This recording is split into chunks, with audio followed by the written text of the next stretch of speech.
கேள்வி பார்வையாளருக்கு வணக்கம். நேர்காணலில் நாம் சந்திக்க இருக்கும் சிறப்பு விருந்தினர் விடுதலை சிறுத்தை கட்சியின் மாநில இளைஞர் அணி செயலாளர் மாலின் அவர்கள். சார் வணக்கம். வணக்கம். இப்பெல்லாம் தெரியும், கிட்டத்தட்ட ஒரு மாத காலமாக உண்ணாவிரதம் போன்ற பல்வேறு போராட்டங்களை கரப்பான் பூச்சி கட்சி சமூக ஆர்வலர்லாம் டெல்லியில் ஒன்றிய பாஜக அரசு, அதாவது நீட் தேர்வில் நடந்த முறைகேடுகளை கண்டித்து, வினாத்தாள் கசிவை கண்டித்து ஒன்றிய கல்வித்துறை அமைச்சராக கூடிய தர்மேந்திர பிரதான் பதவி விலகணும்னு ஒரு போராட்டம் நடத்தியிருந்தாங்க. பல கட்ட போராட்டங்களாக இருந்தாலும் அடிதடியை கூட காவல்துறை இராணுவங்கள்லாம் கண்ணீர் புகைக்குள்ள அடிச்சிருக்க சம்பவம் கூட பார்க்க முடிஞ்சு. முக்கியமாக பார்த்தோம்னா, நேற்றைய தினம் விடுதலை சிறுத்தை கட்சியினுடைய தலைவராக இருக்கக்கூடிய நாடாளுமன்ற உறுப்பினர் அண்ணன் திருமாவளவனும் ரவிக்குமார் அவர்கள் அந்த போராட்டத்தில் பங்கேற்றிருக்காங்க. கூடுதலாக விசிகாவுடைய ஆதரவு உங்களுக்கு இருக்கிறது, நாடாளுமன்றத்திலே பேசணும்னு ஒரு கருத்தை வைக்கிறாங்க. இப்படி பார்க்குறீங்க சார்?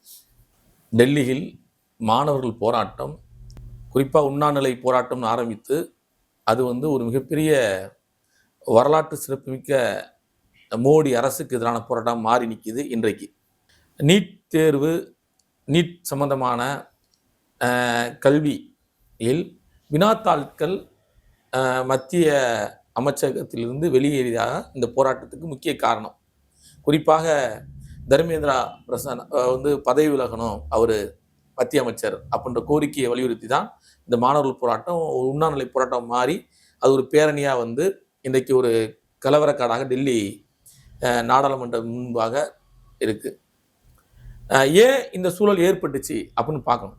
ஏனென்றால் இன்றைக்கு ஒரு குழந்தைய 8ஆம் வகுப்பு மேலே 8க்கு மேலே படித்து வைக்கி +2 வரைக்கும் கொண்டு வரதுக்கு நீட் ஒரு முக்கியமான ஒரு கல்வியாக இன்னைக்கு இந்திய சமூகத்துக்குள்ளே மாறி நிற்கிது.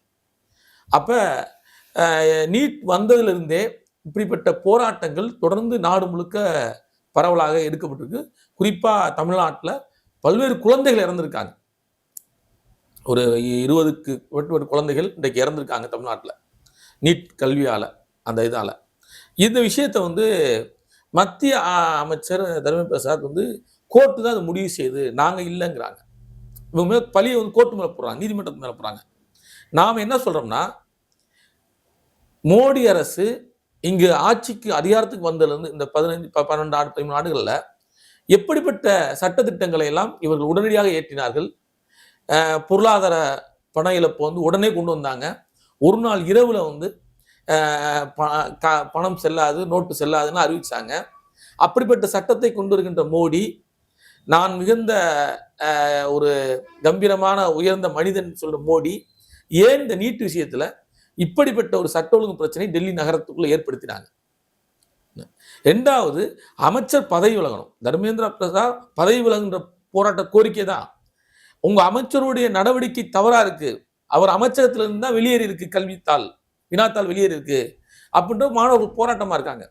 2வது, இந்த 8லேருந்து +2 வரைக்கும் படிக்கின்ற மாணவர்கள் குறிப்பா இந்த நீட்டுக்கான படிக்கிறாங்கல்ல, ஒரு குடும்பம் மிடில் கிளாஸ் இடைப்பட்ட சமூகம் படிக்கும்போது 15 லட்சம் வரை செலவு பண்றாங்க அந்த குழந்தைக்கு. 8லேருந்து +2 வரைக்கும் நீட் தேர்வுக்கான பயிற்சி 15 லட்சம் 10 லட்சம் செலவு பண்றாங்க. இப்போ இந்த பணம் சாதாரண எளிய மக்கள் அன்றாட குடும்பத்திலிருந்து வரவங்களுக்கு ஒரு கோபத்தை உண்டு பண்ணுது. அங்க போராடுகின்ற மாணவர்கள் நீங்க பார்த்தீங்கன்னா 17 வயசுல இருந்து 25 வயசுக்குள்ள தான் இருக்காங்க. அப்படிப்பட்ட மாணவர்கள் இந்தியா முழுக்க இருந்து டெல்லியில பல்வேறு இன்ஸ்டியூட்ல படிக்கிறாங்க, தங்கி படிக்கிறாங்க, பல்வேறு இன்டர்நேஷனல் பள்ளிகளில் படிக்கிறாங்க. அந்த மாணவர்களுக்கு மத்தியில் ஒரு கோபம் வந்துகிட்டே இருந்திருக்கு. இந்த கோபமெல்லாம் மாறிதான் இன்றைக்கு இந்த போராட்டமாக இன்றைக்கு டெல்லியை சந்திக்க வைத்து டெல்லி நகரமே இன்றைக்கு இந்தியா மோடி அரசை காரி துப்புகின்ற ஒரு போராட்டமாக அது மாறி இருக்கு. எப்படி நம்ம தமிழ்நாட்டில் ஜல்லிக்கட்டு போராட்டம் நடந்துச்சோ, ஈழ விடுதலைக்காக நடந்துச்சோ, அப்பவுமே ஒரு போராட்டம் இன்னைக்கு டெல்லி மாணவர்கள் நடத்துறாங்க. குறிப்பாக 17 வயசுலேருந்து 25 வயசு உள்ள மாணவர்கள் போராடுறாங்க. ஆனால் ஒரு பேரணியா வந்த மாணவர்களை, கோரிக்கை ஏற்று வந்த மாணவர்களை இப்படி தடியடி நடத்தி அவர்களை என்ன சொல்றதுன்னா, தீவிரவாதிகளை நடத்துவது போல், குண்டர்கள் நடத்துவது போல் இன்றைக்கு டெல்லி காவல்துறை, துணை இராணுவம்லாம் வைத்து அவர்களை தாக்கியது கண்டிக்கத்தக்கது. இது மோடி அரசை வீட்டுக்கு அனுப்புகின்ற முதல் போராட்டத்தை மாணவர்கள் டெல்லியில் நடத்திருக்காங்க.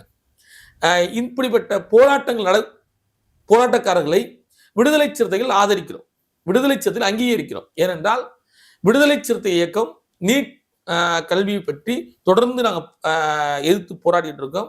நீட் வேணாம், இது மாணவர்களை மிக மூளைகளை மழுங்கடிக்கின்ற வேலை, மாணவர்களை என்ன சொல்றதுன்னா தற்கொலைக்கு தூண்டுகிற ஒரு கல்வி மையமாக பல நபர்கள் தற்கொலை பண்ணிட்டாங்க. இனிமே ஆகக்கூடாதுன்றதுக்காக தான் உங்களோட போராட்டம் இருக்கு. ஆனால் அமைச்சர் தர்மேந்திரா பிரதான் இதை பற்றியான ஒரு அறிக்கையோ இல்ல மாணவர்கள் சிந்திச்ச ஒரு ஒரு உரையாடலோ இல்ல அமைச்சகத்திலிருந்து டெல்லி அமைச்சகத்திலிருந்து ஒரு மாணவர் செஞ்ச ஒரு உரையாடல் கிடையாது. போராடுகின்ற மாணவர்களை துணை ராணுவம் வச்சு ஒடுக்கின்ற அளவுக்கு அரசை வைச்சிருக்கீங்கன்னா உங்க அரசு எவ்வளவு கேவலமான ஒரு அசம்பாவிதம் வந்துடக்கூடாதுன்றக்காக முன்னெச்சரிக்கை நடவடிக்கை அது அப்படிலாம் கிடையாது. ஏன்னா அந்த ஜன்மந்திர இடத்துல வந்து பல்வேறு போராட்டம் நடந்திருக்காங்க. இவங்க உண்ணாநிலை போராட்டம் தான் அறிவிச்சிருக்காங்க. இவங்க உண்ணாநிலை போராட்டத்தை மாணவருடைய கோரிக்கையை அரசு கண்டுகொள்ளாதனாலதான் இவங்க பேரணியா வந்திருக்காங்க. அப்படிப்பட்ட ஒரு பேரணியா வந்த மாணவர்களை தடியடி நடத்தி அவர்களை வந்து மிக கொடூரமாக தாக்கி இன்னைக்கு 1000த்திற்கு மேற்பட்ட மாணவர்கள் காயத்தோட இன்றைக்கு உண்ணாநிலை போராட்டத்துல களத்தில் நிற்கிறாங்க. அது அடி வாங்கினவங்க இது பண்ணவங்க திரும்ப சந்தேக அதெல்லாம் பார்க்கும்போது நமக்கே வேதனை. இல்ல நேற்றும் தலைவர் போனார், இன்றைக்கும் காலையில் தலைவர் போயிருக்காரு. நேற்று போய் சந்தித்து அவர்களுக்கு ஆறுதல் சொல்லி அந்த போராட்டத்தை ஊக்குவிக்கும் விதமாக அனைத்து கட்சி தலைவர்களும் இந்த களத்துக்கு வரணும்னு சொல்லி தலைவர் எழுச்சி தமிழர் ஒரு கோரிக்கை வச்சிருக்காரு. ஏனென்றால் இது இந்திய கவனத்தை ஈர்த்த போராட்டமாக மாறி இருக்கு. இந்த மாணவர்களுடைய போராட்டம் இந்தியாவில் இருக்க அனைத்து மாணவர்களுடைய கோரிக்கையை அவர்கள் போராடுகிறார்கள். 2வது, இப்ப இந்த போராடுகிற மாணவர்கள் இருக்காங்கல்ல, அந்த குடும்பங்களா இருக்காங்கல்ல, பெற்றோர்களாம், அவர்களாம் யாருன்னா பாஜக ஓட்டு போட்டவங்க தான். பாஜக அரசு வர வேண்டும் என்று ஓட்டு போட்டவர்கள் தான் இன்றைக்கு பாஜக எதிராக போராடுறார்கள்.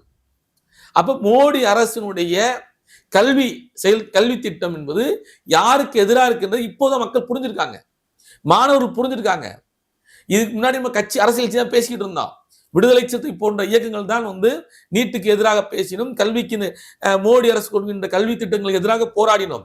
ஆனால் இன்றைக்கு மாணவர்கள், பாஜக ஓட்டு போட்ட பெற்றோர்கள் இன்றைக்கு களத்தில் நிற்கிறார்கள் என்றால் மோடி அரசு அம்பலப்பட்டு விட்டதற்கான ஒரு சான்றுதான் டெல்லி போராட்டம், மாணவருடைய போராட்டம். இந்த போராட்டம் நாடு முழுக்க விரிவடைப்புகிறது, இந்தியா முழுக்க விரிவடைப்பு. இன்னைக்கு சென்னையில் அதுக்கான போராட்டம் பண்ணிட்டு இருக்காங்க. நேற்று இரவு கூட மதுரை தமுகத்துல கூட வந்து போராட்டத்திற்கான ஒரு மாணவர்கள் கூடியிருக்காங்க, காவல்துறை கைது செஞ்சிருக்கு. இதை பற்றி அனைத்து அரசியல் கட்சிகளும் பேசணும். ஏனென்றால் இது அடுத்த தலைமுறை கல்விக்கான ஒரு போராட்டம், அடுத்த தலைமுறையை பாதுகாக்கிறதுக்கான போராட்டம் என்பதை மோடி அரசு உணர வேண்டும். சிறுத்தைகள் ஏதாவது அடுத்த கட்ட திட்டமிடல் இருக்கு? அவங்களோட போராட்டத்துல மிகப்பெரிய அளவுல தங்களுடைய கட்சி நிர்வாகம் ஏதாவது பங்கேற்க வாய்ப்பு இல்ல? தலைவர் எழுச்சி தமிழர் இன்றைக்கு காலையில போய் களத்தில் நிற்கிறாரு, களத்தில் நிற்கிறாரு. களத்தில் நின்று பிரச சந்திச்சு என்ன சொல்றாருன்னா, அனைத்து அரசியல் கட்சி தலைவர்களும் இந்த களத்துக்கு வரணும், இந்த போராட்டத்தை ஆதரிக்கணும். ஏனென்றால் இது மாணவர்களுடைய உரிமை போராட்டம். நாம மாணவருடைய போராட்டம் பல்வேறு கோணங்களை பார்க்கலாம். 67 இந்திய எதிர்ப்புக்காக மாணவர்கள் போராடினார்கள், துப்பாக்கி சூட்டு பலியானார்கள். இப்படி ஈழ விடுதலைக்காக போராடும் கொண்டு 83 கலவரத்தில் மாணவர்கள் போராட்டம் இருந்துச்சு. 2009 ஈழ விடுதலைக்காக மாணவர்கள் போராட்டம் இருந்துச்சு. இப்படி மாணவருடைய போராட்டம் என்பது அவருடைய உரிமை சார்ந்த போராட்டம் இன்னும் வீரியமாக நிற்குங்கிறேன்.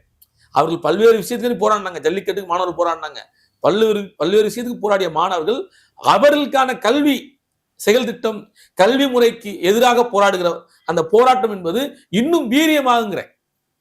இன்னும் வீரியமா களத்தில் நிற்கும், இதோ நிற்காது, களத்துக்கு வீரியமாகும். ஏனென்றால் இந்த மோடி அரசுக்கு எதிராக முதல் வித்தாக இந்த மாணவர் போராட்டம் இருக்கு. நீட்டுக்கு எதிராக நீங்க ஒரு வினாத்தாளுங்க உங்க அமைச்சகத்துல வெளியே இருக்குங்கிறாங்க, அந்த குழந்தைய மறுபடியும் படிங்கிறீங்க, மறுபடியும் நீட்டுக்கு எழுதுங்கிறீங்க. எப்படி ஒரு நீட்டு பரீட்சை எழுதிட்டான், மீண்டும் அதை வெளியிட்டு மீண்டும் நீ எழுதுன்னு சொன்னா அதற்கு அந்த இன்ஸ்டியூட் எவ்வளவு வசூல் பண்றாங்க? இன்னைக்கு தனியார் இன்ஸ்டியூட்டுடைய கொள்ளை பெருங்கொள்ளையா இருக்குல்ல, அதுதானே மாணவர்கள் கேள்வி கேட்கிறாங்க. இன்னைக்கு தனியார் நிறுவனம் நடத்தின இன்ஸ்டியூட்லாம் பாருங்க, லட்சக்கணக்கில் கொள்ளையடிக்கிறாங்க. இது அரசு ஊக்குவிக்குது. இந்த மாதிரி மோடி அரசு, மத்திய அரசு இந்த மாதிரி கல்வி நிறுவனங்களை ஊக்குவிக்கிறாங்க. இப்ப மாணவர்களுடைய பெற்றோருடைய உழைப்பை சுரண்டி, அவருடைய பொருளாதாரத்தை சுரண்டி இப்படி ஒரு அரசு தேவையான கேள்விதான் நீ மாணவர்கள் எழுந்திருக்கு. அப்ப இந்த போராட்டம் என்பது இன்னும் வீரியம் அடையும், இன்னும் இந்த போராட்டம் நாடு முழுக்க பற்றி படரும் என்பதுதான் விடுதலை சிறுத்தை எதிர்பார்க்கிறோம். கண்டிப்பாக விடுதலை சிறுத்தைகள் இந்த மாணவர் போராட்டத்திற்கு ஆதரவாக களத்தில் நிற்போம். இன்றைக்கு தமிழ்நாட்டில் விடுதலை சிறுத்தைகள் பல்வேறு இடத்துல போராட்டத்தை அறிவிச்சிருக்காங்க மாணவர்களுக்கு ஆதரவா. ஏனென்றால் இது வந்து அடுத்த தலைமுறையை கல்வியை பாதுகாக்கின்ற போராட்டம். நீட்டு பற்றி மட்டும் இல்ல, இது கல்வி செயல் திட்டத்தை மோடி அரசு மாற்றிக்கொள்ளணும். அவருடைய அரசியலமைப்பு சட்டத்துக்கு எதிராகவும் கல்விக் கொள்கை இருக்கு. மோடியுடைய கல்விக் கொள்கை இருக்கு. அரசுடைய செயல் திட்டத்தை கல்விக் கொள்கை தான் மோடி வந்து அடுத்த தலைமுறையை திணிக்கிறாருங்கிறத விடுதலை சிறுத்தை இன்னைக்கு பேசுறோம்.